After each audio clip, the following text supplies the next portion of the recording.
Hi everyone. So in this video, we'll talk about something about interactive documentation. For example, Swagger. So API documentation is very important because API functionality can be understood by using API documentation. It helps API publisher to sustain competition and market their APIs better. You can add various types of documentation from diverse sources using API publisher.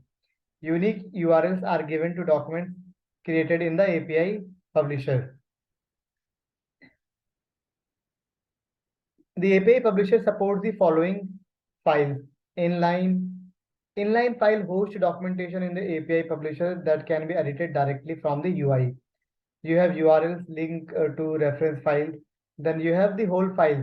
That file can be uploaded the documentation directly to the server. Interactive API documentation using Swagger. So Swagger is a framework implementation for producing, describing, visualizing, and consuming RESTful web services. To enable client and documentation systems to update at the same speed as the server is the aim of Swagger. So this is how Swagger looks like.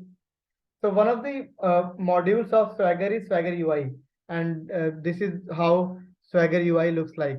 So in Swagger, APIs are described in simple static JSON representation, which can be loaded through Swagger UI, which in turn provides an interactive documentation.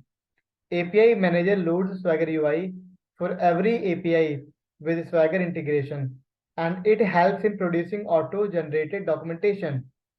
The API parameters and documentation can be customized by API creator or API publisher.